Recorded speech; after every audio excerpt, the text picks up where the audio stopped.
Okay, so we start off over here. I don't remember if I've ever even read this, so I'm fresh. I have no idea. We're just starting. Okay. Okay, so this is the first Vaad out of what, 6? If you mess up, I'll tell you. Okay, let me know. Okay, Tfilas Ma'ariv we say Musadas Kochav Mishmasem no, that the Almighty organizes the Kochavim in their orbits or in their Mishmaros, which means their right times in the heavens. Seder Midiyat Lahafli Sharer Ba'olam. There's an amazing, precise order that dominates. Sharer is like Srara, which means dominates the world, controls the world. Hein be'avnei binyan ha'ktantanim shalo, kamo ha'adam v'hata, regardless of, or both in the smallest building blocks in the world, like an atom, ata is a cell, and from the smallest thing to the biggest thing, like the celestial beings, like the sun and the moon. Seder ze me'id al ratzon hasholet ba'olam. So this order that testifies on the ratzon, which means like the will that dominates the world, the will of the Almighty. Zo achat harayot hachotchot. This is one of the sharp proofs al ha'emuna, for emuna, yesh b'chal tzorach b'rayot, even if you even need proofs. Why? Ki olam bilti mesudar lo nechal te'er la'atzmeinu afilu b'dimayom. We cannot even imagine in our wildest dreams an unorganized world. Meidach, conversely, lo yitachen olam mesudar b'li mesader. You can't have an organized world without an organizer.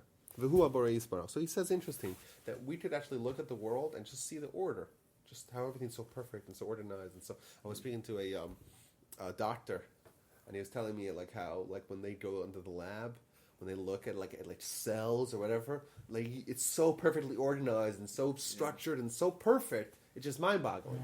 You know, we don't need proofs. We have enough proofs. You know, but even if we needed a proof, this is one way to start. Fine, so that's the world. So this is a big theme my grandfather would always touch upon, that there's the big world and the little world. And the Olam, it's actually a verse somewhere. I'm pretty sure it's a verse I've written down somewhere. But there's a verse that says that a man is Olam Katan, is a small world.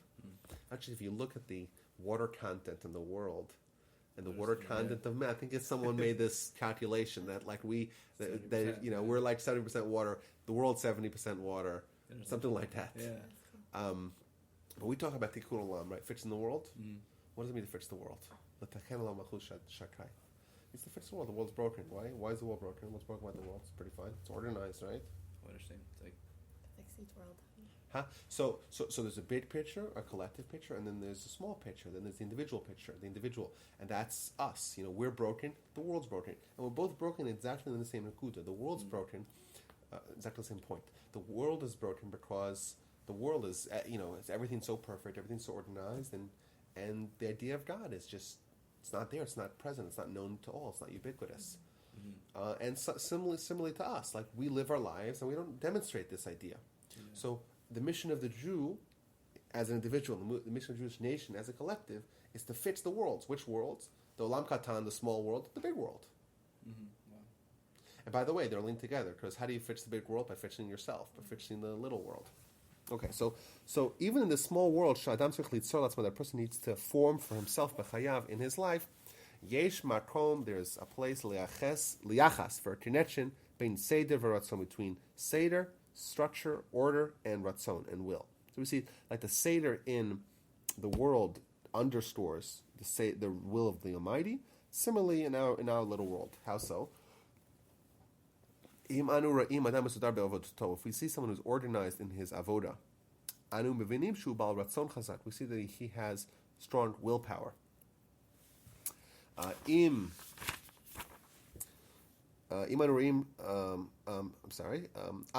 bilti mesudar nechratz mishpat, on someone who's not organized, then we can clearly see. Oh, Eino Ritzel Avod, either he does not want to work, or we say that his will is too weak to organize himself in his avoda.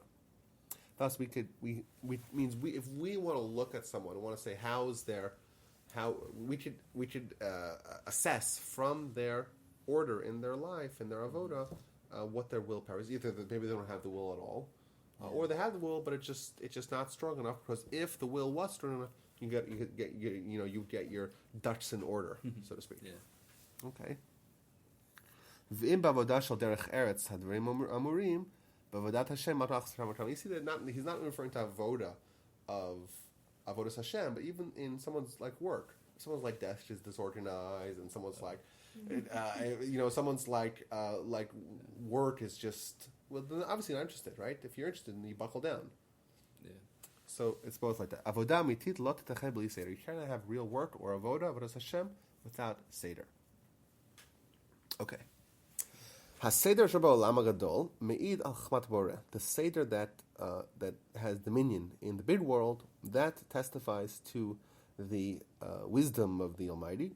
As the verse says, Hashem b'chochma yasad arts, that the Almighty with wisdom established the world. Konen shemayim b'tfuna, builds the heavens with insight. B'data tehomas nivkro, and with his das, with his knowledge, the depths are penetrated.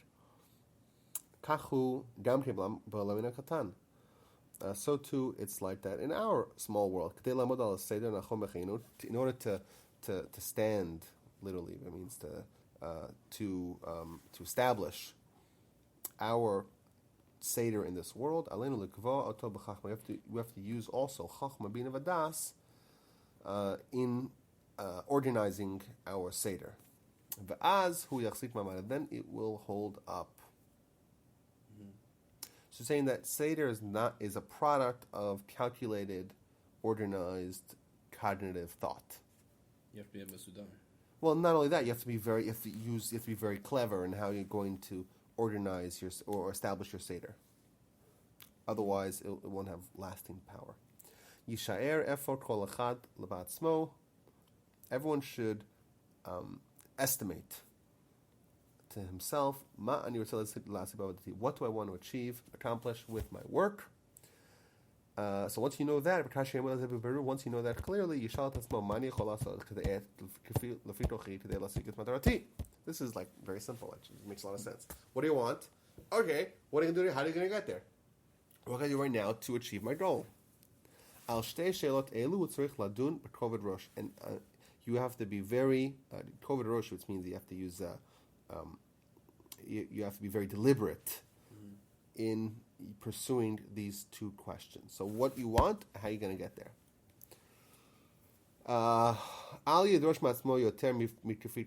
You cannot demand for yourself more than you're capable. But not too little.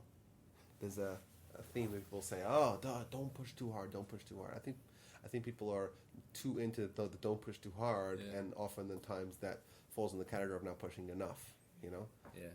We don't want to push too hard because, God forbid, I'm being sarcastic. I think that we have to push harder, for ourselves, but even for other people, There's a common theme of don't bite off too much more than you can chew, Why not? Bite off more than you can chew. What's going to happen? Well, here he says not to, though, also, right? I know he says not to. Everyone says not to. Yeah. Of course, everyone. You have to know. Of course, right. It's just that what happens is that you have people coming into classes that are learning Torah very seriously, but for 5 years are not even considering Shomer Shabbos. Yeah. You don't want to push them too hard. Yeah. What are you waiting for? They're going to be dead in 20 years, right? I hear, They have a chance to become Shomer Shabbos before they die. Yeah. Right. There's someone 60 years old. Why are we not pushing again? They should become Shomer Shabbos this week. Yeah. What are we waiting for? That's just my rant. Fine. From this clarifications, so once means the way you start is what I want. How am I going to get there? What actions can I practically do to get there? And once you know that, you can already set your schedule. You know what you want to do. This is very basic. I think it makes a lot of sense. If I want to build my business, well, how do I do that? By making cold calls. Okay, so let's schedule cold calls now from 8 hours a day, and then do whatever else I need to do. Simple. If I want to, work on my chesed. Oh, what do you do to work on your chesed? You do more chesed. Well, how do you do that? Okay, let's fill my schedule with acts of chesed and learning the book on chesed, and mazel tov, you're on your way. Makes a lot of sense. So the Seder is going to be born out of the plan of what you want to do. Fine. The Yom Chol Shalom L'Shabbato for weekdays and for Shabbos. Bar Das, someone who has Das, Yikava Latzmo should establish for himself Seder Avon, a wise Seder. Lo Yamis Tatzmo Yitem Midei Kedai. He won't push too much in, like won't try to do too much. So we know that there's two problems that we can encounter with our spiritual journeys. This is one of the chapters earlier. Problem number one is rebellion. That's what he mentions over here. If you push your Yetzer Ra, you push him harder, they're going to fight back. Mm-hmm. So how do you do this without making that mistake, without having that problem? You have to mollify, you have to assuage your Yetzer Ra. So for example, my grandfather would say that by Yitzchak wants to have prophecy. So what do? He says to Esav, go catch me. I want the freshest steak that you could possibly get. Yeah. Really? That's how you achieve prophecy? We're going to read it next week in the Parsha. Really? That's what they say? Go to yeshiva. How do I become the best guy in learning? Steak. Go to the restaurant, order a shawarma, and just sit down there and say, no, it's got to be the freshest and whatever, and just indulge. Like, it doesn't make any sense. So the answer is that he wants to get to nevuah, prophecy. How do you get to prophecy? Your soul's got to soar. What happens when your soul wants to soar? It's dragged down by the body. So what you have to do is you have to link the spiritual activity to something that benefits your body as well. So if your body says, hey, we're about to have prophecy, more food for me, oh, I like that, I'm on board. Yeah. You know, so what he's saying is that if you try to push too hard, you'll have yitzmared. Yitzmared mirida is rebellion. You're worried about rebellion. And that's the danger, by the way. When they say don't push too hard, the danger is that there's going to be a backlash. Mm-hmm. That you see, the people like I'm sure you see, it used to be in yeshivas, like the guys would come and they would shave their heads and would grow payas and get serious, and then they would go crazy, like lose it all. Yeah. Because that's what it is, because they're trying to push, it's not bad intentions, it's just that they're trying to push their Yetzer Ra, or body, or whatever, the force that's in opposition to their plan, too hard. Rabbi Dessler would say that it's like a spring. You can push the spring a little bit. You push it too hard, and it sends you flying the opposite direction. So that's the one danger that you encounter with your avodas Hashem. The other danger is that they become a Baal Gaiva. The second someone starts working on themselves, quote unquote, and then they see the other guy not working on themselves, like when you're in a diet, and then you're pushing your cart, you have all the vegetables there. And then you see someone like by the candy aisle, like just loading the shelves up. You're like, you start judging right away, right? Yeah. Yesterday you were in the same aisle, right? So you're, just because today, and then that's right away you become a Baal Gaiva. Right away. The second you start working, you become a Baal Gaiva. So he's telling you here, don't push yourself too hard, because you push yourself too hard, you're going to have the backlash. So, for example, you got to take enough time to sleep. L'aruchot for meals, l'menucha to relax, l'sicha to schmooze. Ach lo yivater b'shum ofen al kviat hazman l'tfila mesuderet al kviat starim chazakim l'mutar k'tosha. But don't let that encroach on your prayer and your Torah study. Chazakim aleinu divrei Chazal b'Sanhedrin Zayin Amud Aleph. What does the Gemara say there? Amar Rav Hamnuna ein chazir sh'adam l'nidan ela divrei Torah. Shemar poter mayim rishus madon. So the Gemara says there that the first item on the list of someone's din, of someone's judgment, is divrei Torah. Is how diligent were they in Torah study? Says Rashi, Tchizilas lavu al divrei Torah shelo azar b'Torah shepoter Torah ma'alav hu rishus madono. That's how you understand the verse, that when someone offloads from themselves the Torah, that's the beginning of the judgment. Torah himself l'mayim, he calls him elchul l'mayim. Places question. We know the Gemara says in Shabbos that the 6 questions we ask someone when they're about to die, when they go into judgment, and the first question is Nasata v'Nasata b'Emunah, do you do business with integrity?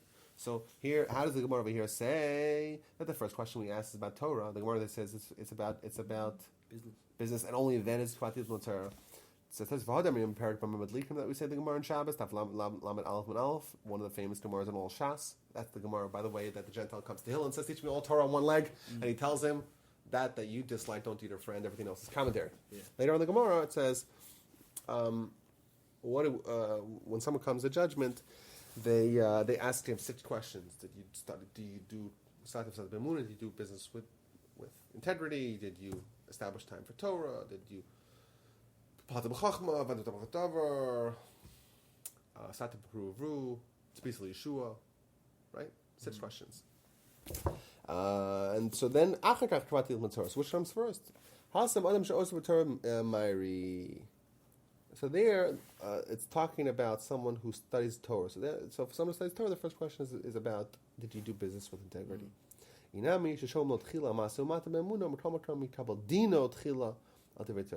the second answer is that, indeed, the question is first about, did you do business with emunah? However, the din, the justice, the meaning out of the justice is going to be first for divrei Torah. Thus, the 2 Gemaras are not talking about the same thing. The other Gemaras are talking about the process of interrogation, and here it's talking about what judgment is meted out first. How do we get here? Wait, I'm sorry, I'm lost how we got to this. Or maybe it's Well, no. When he got to this, he says that even if you're going to be planning out your schedule and going very liberally, like you got to save time for relaxation and for schmoozing and for downtime and for resting and for eating, right? Too much. And that can't encroach on your Torah because Torah is super important. Okay. By the way, I want to point out these books were written for Bnei Torah.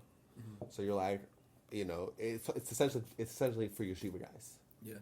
Mostly, or people that are involved in. So you say, for people that are like in working like regular jobs, it's like, it's still true, but it's less, they have less of an, I guess, of a less part of their lives is dedicated towards Torah. So, I guess this exhortation maybe is not as understandable.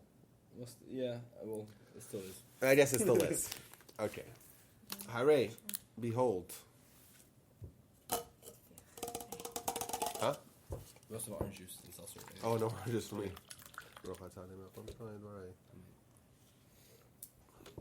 Hare. Adam shasak b'Torah. Someone who studies Torah, sholem oto im kavata itim l'Torah. Did you establish times for Torah? Hainu im hayulu starim le'ezem Torah. Did you have organized times? Like, do you have times that are designated for Torah study? Ki havdel gadolu ben adam shelamat Torah aval bli starim kvuim v'ben mish mesudar b'limudo b'vadai mesudar b'limudo. Why? There's a big difference between someone who studies Torah but without organized times, between that guy and the guy who's organized in his study. That's where I feel like I'm lacking. Huh? That point right there is where I feel like I'm lacking. I'm the guy who is learning Torah without a set. I learn a half hour then, and maybe an hour on Tuesday night, and we keep switching all the time what we're doing, and So that's what it says. That what the Gemara says. Did you establish, rigid times for Torah? Yeah, and it's something to Seder also of what you're going to learn, not just I'll learn something 8 o'clock at night. Sounds like. Mm-hmm. And this guy, not only is it better, but the guy will be matzliach, who will be more successful in orach yoter, like immeasurably more. And even this is for us, right? Even if someone who's in business for his parnasa, he has to establish times for Torah. Hu reshit v'ikar dino. And regarding Torah study, that's the beginning and the primary aspect of his judgment. Me'ata. Now, reshit hahit lamdut shalom b'seder. So the beginning of our work in Seder, in this pursuit, he hahit bonanut. It's the contemplation. Ma anachnu rotzim. What do we want? Kasher matzanu tshuva al sheila rishona zot. Once we know what we want, what can we, in our current state, what can we do right now to bring out this desire into reality? And once we do that, nikva la'atzmenu et seder yomenu. We can establish for us our daily schedule. Matai l'shtav l'shon matai l'krum. What time to go to sleep? What time to go wake up? Matai l'tpalel? When to daven? Matai zman latet la'atzmenu l'archat boker? How much time to do for breakfast? V'chein seder kol hayom. V'nidak kalal gadol zeh. We should know this important principle. Seder me'id al ratzon. So Seder, that provides testimony, that sheds light on will, and true willpower has to be expressed with Seder. Point that he started with. Also regarding this idea, there's the major principle of Avodas Hashem. Tafasta meruba lo tafasta, tafasta muat tafasta. If you try to grab too much, then you don't get nothing. And tafasta muat tafasta. Why? Kvias hastarim tzricha lihiyot kach sha'adam lo yardish et atzmo yoter midai kavul. You can't feel like you're too much constrained. Kima seder yoter midai meitzar lo, because if it's too constricting, hu alul la'orer et koach hamerida. It's going to arouse the power or the element or the aspect of rebellion, lifrot me'atzmo kol ol haseder, and to remove from himself the entire burden, yoke of Seder. That was awesome. Yeah, that was fantastic. I like that. So what do we say? So the takeaways. It's three steps really that he wants from us. Number one, figure out what we want. Number two, figure out what can we do right now. What will be the game plan to get there.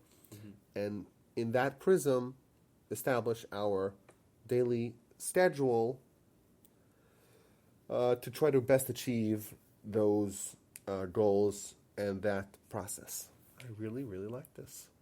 Okay, so we have plenty of work cut out for us, I think, no? That was really good. Yeah. Excellent. So that's the first Vaad in Seder. And next week, B'ezrat Hashem, we will do Vaad number 2. Amazing.